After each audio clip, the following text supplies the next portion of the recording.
자, 우리 교재 411쪽을 한번 봐볼게요. 411쪽부터 몇 장에 걸쳐서 이 저자는 파키스탄의 최근 작가들을 좀 소개하고 있어요. 1990년대 이후에 소위 최전선에서 활동하는 그런 작가들인데, 이 작가들은 자기 선배 옛날 작가들과 달리 서구 미술을 답습해서 그 얘기를 하려는 게 아니라 파키스탄인들만이 느낄 수 있는 자기들에게 아주 중요한 핵심적인 주제를 가지고 동시대 미술의 어법으로 이야기를 하는 작가들이라는 거죠. 그렇다면 파키스탄 미술은 1970년대, 80년대에도 계속 있었겠지만 우리가 그렇게까지 흥미롭게 볼 이유를 못 느끼고 있었던 거예요. 하지만 이 시기 세계화가 됐고 미술이 동시대적으로 굴러가는 이 시기에는 파키스탄인만이 느낄 수 있는 그러한 주제에 대해서 심도 있게 접근한 작가들을 이제 전 세계가 좀 관심을 가지고 보게 되는 거죠. 이 현상은 한국 미술에도 똑같이 일어납니다. 우리나라에서도 소위 IMF 이후 세대 작가라고 할 수 있겠죠. 90년대 후반 이후에 전 세계적으로 주목받는 작가들을 보면은 이국적인 거랑은 좀 다른 동시대적인 주제로 한국을 다루고 있는 작가들이 많습니다. 그러니까 이국적이다 하는 건 이런 거죠. 우리가 인도에 여행을 가면 바라나시 강가에서 사리를 입은 여자들이 빨래를 하는 걸 보고 싶지, 거기 가서 버거킹을 먹고 싶진 않은 거잖아요. 그러니까 우리가 그 나라에 대해서 여기와는 다른 뭔가를 기대하고 그걸 즐기러 간다 하면 이국적인, 이색적인 걸 찾으러 가는 거겠죠.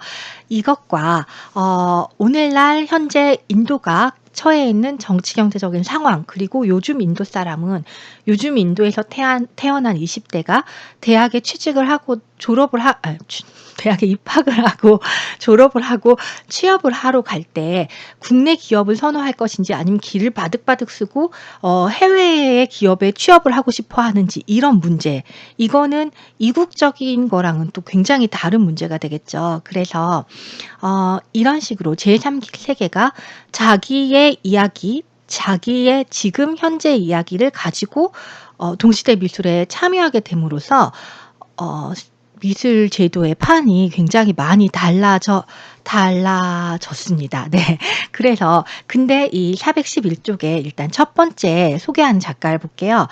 하스나트 메무드는 세미라 프로젝트 나는 세미라가 좋아라는 거에서 파키스탄 건국의 아버지 무함마드 알리 진나를 재현하는 방식에 대해서 이걸 이제 작품의 주제로 삼아서 이제 작업을 합니다.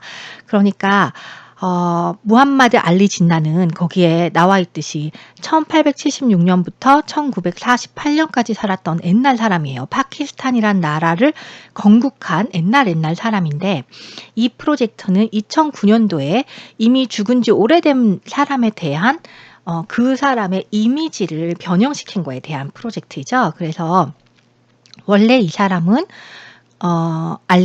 무함마드 알리진나라는 사람은 어떻게 세속적인 사람이었고 이슬람교도이긴 했습니다만, 이슬람교를 기반으로 파키스탄을 건국한 사람이긴 하지만 서구의 교육 영향도 많이 받았고 서구적인 면이 많이 있었다는 거예요. 그러니까 이슬람 교리에 빡빡하게 완전히 그걸 신봉하고 전통적으로 맞춰 산 사람이 아니고 상당히 개량되어 있고 개방적인 이슬람 교도였을 뿐인데, 그 뒤에 정부가 점점 파키스탄이 더 근본주의적으로, 더 원리주의적으로 돌아감에 따라서 이 사람에 대한 이미지를 계속 바꿨다는 거예요. 그래서 2006년도에 발행한 지폐를 보면, 그러니까 우리 지폐에 누가 그려져 있나요? 네.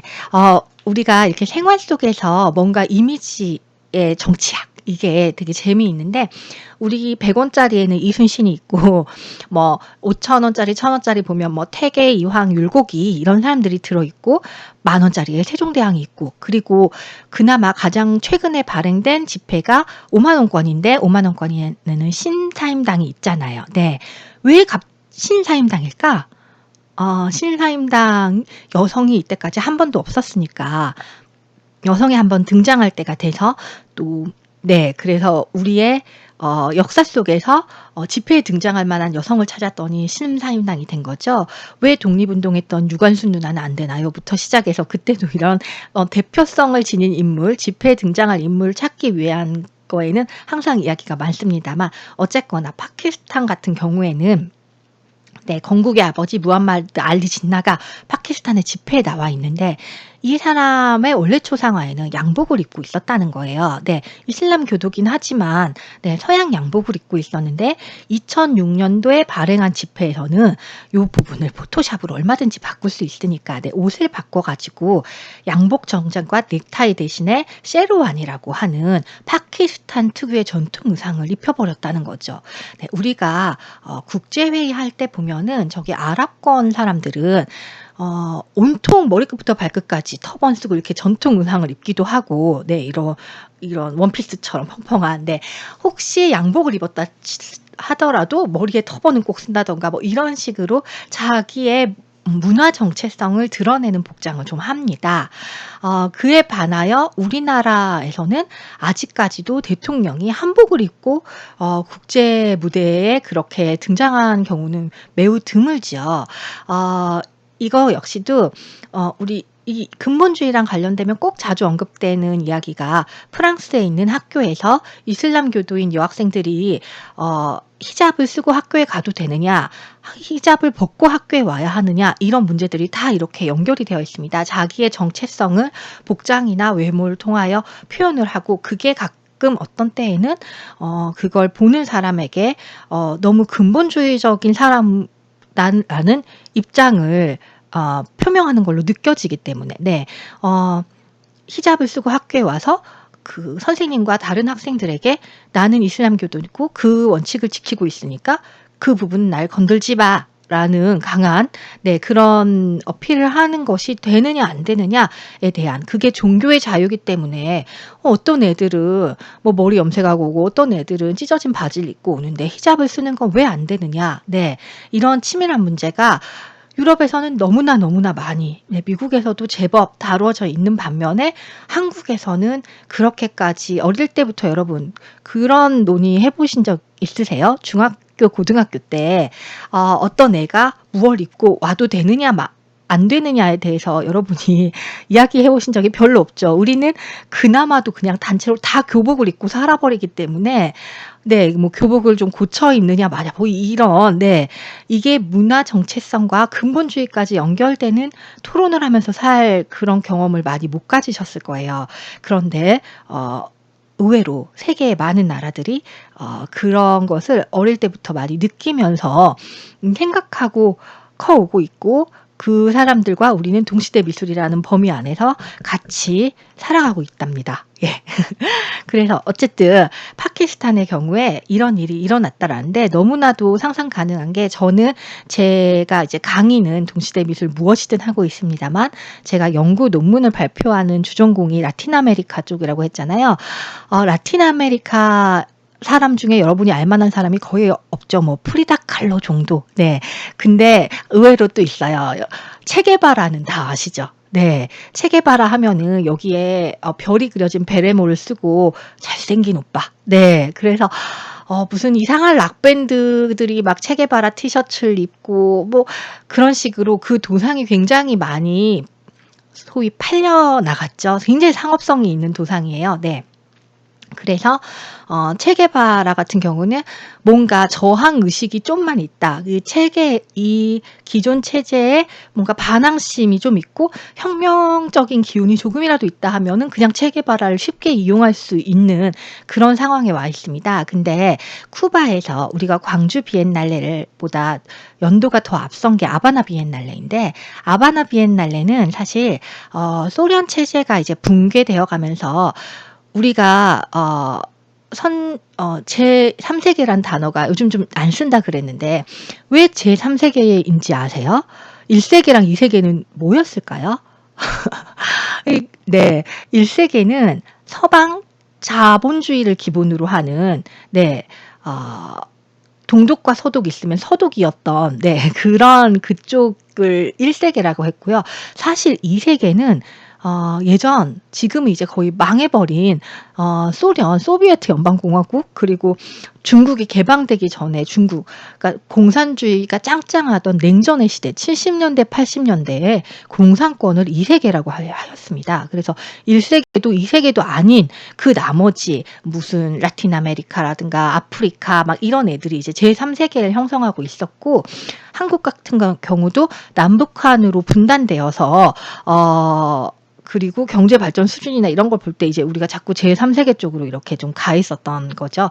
어쨌거나 이 2세계가 거의 몰락해 갈 무렵에 아바나에서 자기들이 어떤 문화적인 힘을 좀 갖고자 만들었던 게 쿠바의 아바나 비엔날레예요. 그래서 쿠바에서 지금은 이제 그것조차 힘듭니다. 그때만 해도 아바나 비엔날레를 할 여력이 됐었고요. 이제 쿠바는 점점 더 경제가 안 좋아서 어쨌든 그 아바나 비엔날레 하면서 행사로 1회인가 이때 이제 전 세계에서 체게바라라는 사람은 비록 아르헨티나 사람이었습니다만은 중남미 전체를 돌아다니면서 혁명운동을 했던 사람이에요. 그리고 사망한 건 볼리비아 뭐 이런 식으로, 그러니까 그 한 나라에 갇혀있기보다는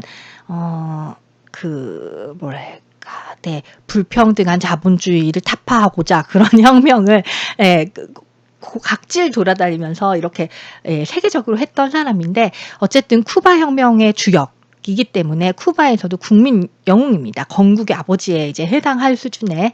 그래서 아바나 비엔날레에서 체게바라는 전 세계적으로 너무너무 유명하니까, 특히 유럽에서 68혁명 일으킬 때도 막 체게바라 도상이 진짜 많이 쓰였고, 이래서 전 세계에 체게바라와 관련된 작업을 하는 걸 다 모아서 전시해보자 이래가지고 세계 각국의 사람들이 그린 체게바라가 다 이렇게 도착을 한 적이 있어요. 그래가지고 체게바라를 봤는데 천국에서 어린이와 놀고 있는 체게바라 이런 것도 나오고, 네, 그러니까 체게바라를 굉장히 이렇게 좋게 표현한 그런 것들이 나왔는가 하면, 또 자본주의 비판으로 자본주의에 반대했던 혁명가니까, 그래서 뭐 달러의 십자가에 못 박힌 체게바라 이런 게 있어요. 그러면은 미국 달러 그런 거에 이렇게 체게바라가 순교자처럼 이렇게 못이 박혀서 그런 모습, 이건 비판적인 거. 그리고 또 뭐 게이 체게바라 막 이런 걸 만들기도 해요. 그래서 이게 성소수자와 이렇게 연대하는 그런 모습을 보여주기도 하고,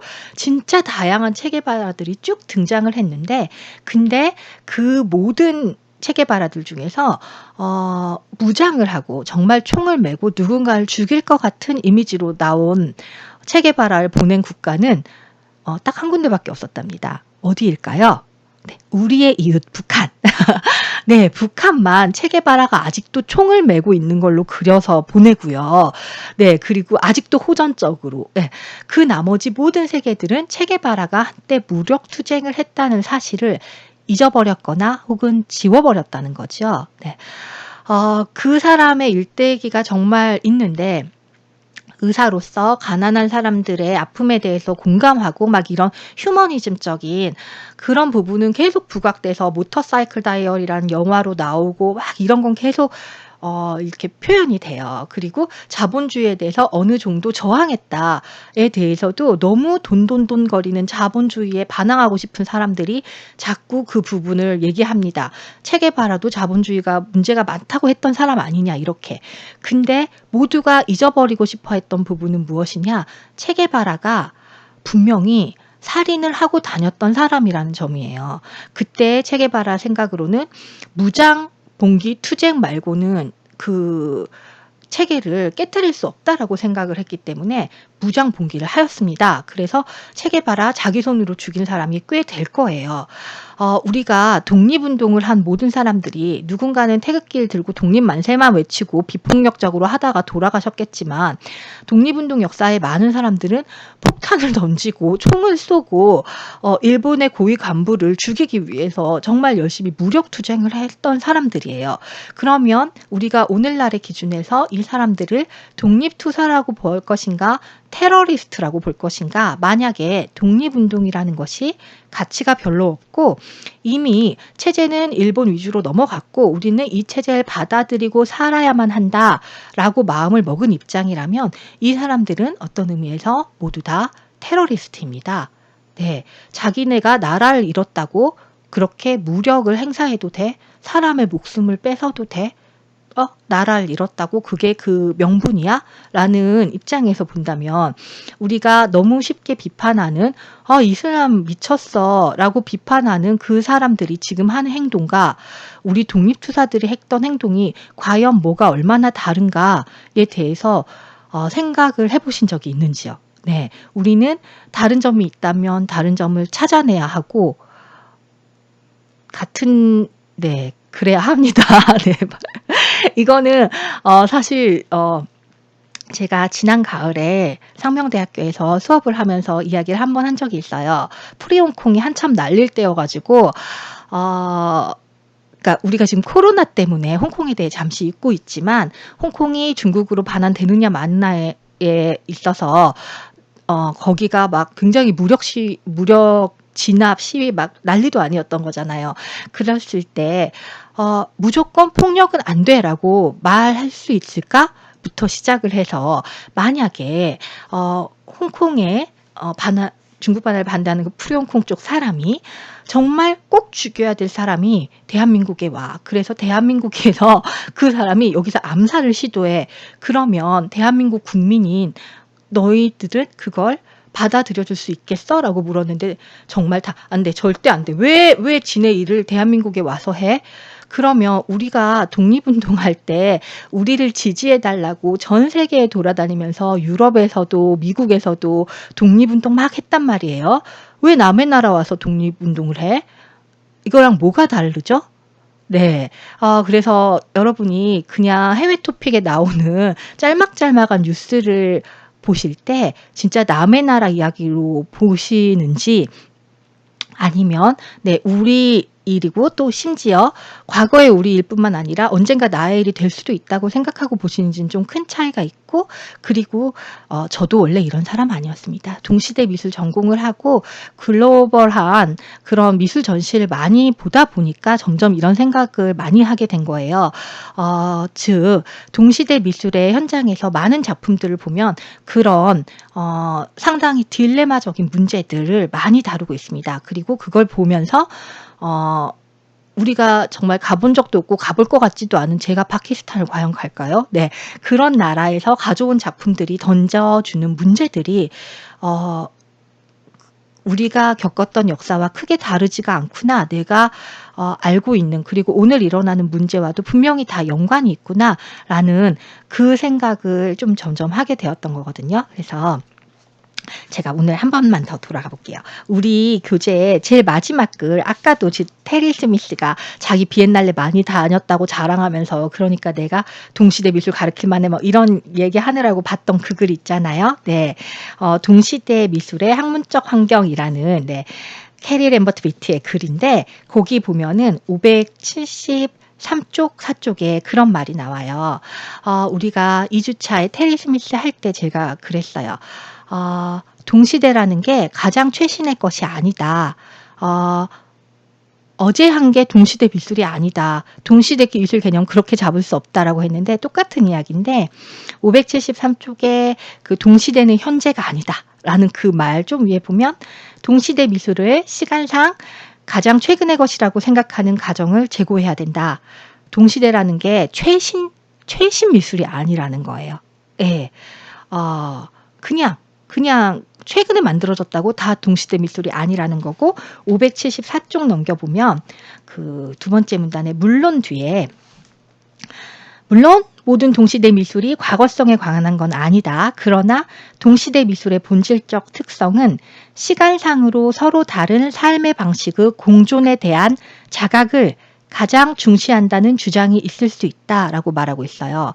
그래서 이걸 어떻게 말씀드리고 싶냐면 이제 제 나름 생각한 비유인데 동시대라 있는 것은 지금인데 이 지금은 과거가 쫙 중첩돼서 제가 언젠가 레이어 이야기 했잖아요. 네, 과거, 미래 막 이런 여러 시간이 중첩돼 있는 그런 현재예요. 과거, 현재, 미래가 뚝뚝 떨어진 그런 단선에 의해서 한 층짜리 레이어가 아니고 시간의 층이 되게 여러 개로 겹겹이 되어 있는 그런 지금이거든요. 네. 그래서 이건 뭐 제가 강의할 때 맨날 하는 겁니다만, 제가 어릴 때 이상한 어 그 당시에 판타지 소설이라고 하는 국내에서 있었던 그런 무슨 소설 보면은 막 마법사 나오고 기사 나오고 욕 나오고 싸우고 막 이런 그런 건데, 저는 항상 왜 그런지 모르겠지만 늘 마법사 캐릭터를 좋아합니다. 네. 그래서 게임할 때도 마법사 하고 싶어요. 네.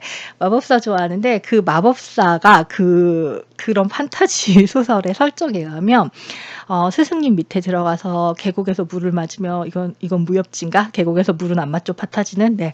어쨌거나 수련을 해요. 그러면 막 여러 가지 기술을 배워요. 막 물을 돌을 병사로 만들 수 있는 기술도 익히고, 뭐 빗자루를 날개 만들 수 있는 기술도 익히고 막 할 거 아니에요. 그래 가지고 이제 막 갖은 기술을 익히는데, 제가 정말 좋아했던 컨셉 하나가 메모라이징이라는 건데, 어느 날 이제 대단한 전투가 있어서 이제 마법사도 이제 총력을 다하기 위해 아침에 전투 준비를 하려면은, 아침 해가 떠오를 때 자기가 그동안 익혔던 기술들을 이렇게 다 메모라이징 복기를 해야 되는 거예요.